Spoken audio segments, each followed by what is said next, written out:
From 1981 to 1984, the Hanuman Living Dying Project presented an example of home care through their Living Dying Center, a large home outside of Santa Fe, New Mexico.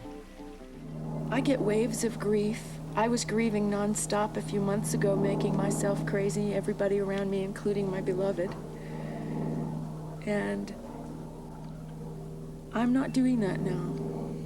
I'm watching the waves of grief. I'm watching them roll in and I'm watching them roll out. And if I want to try to ride that wave, I can do that too. And I do sometimes. Sometimes I feel that the overwhelming feeling of my heart being ripped in two pieces is something that I allow myself to feel, and I'll cry.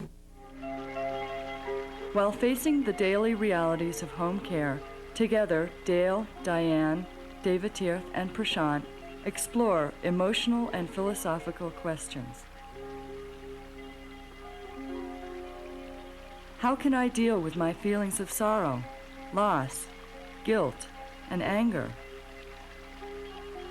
Can we transform a prognosis of terminal illness into an opportunity for growth and healing? What does the dying process show us about living? What is it in each of us that is untouched by death? 5 years ago, both of my parents died 6 months apart. My mother was killed suddenly in an accident, and that left me with the responsibility of nursing and caretaking my elderly father. And I hadn't given much thought before that to the impact of that kind of death in my own life. And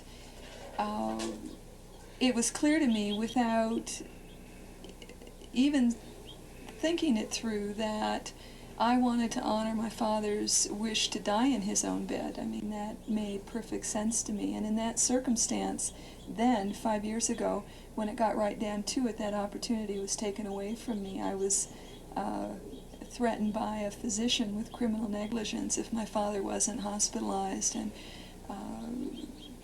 supported through intensive care. Having had that experience, I feel so strongly about the model of home care for the dying.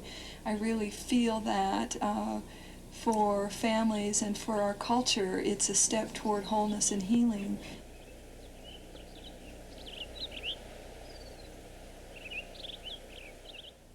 What makes our facility a little bit different from other possible ways of relating to the dying process is that we're really trying to find a balance between, on one hand, seeing that there is a human being in that body, a human being who's sick, who often has fear, confusion, but at the same time, keeping in mind that the living spirit is part of this process, that in fact, something about that person, something about you will never die.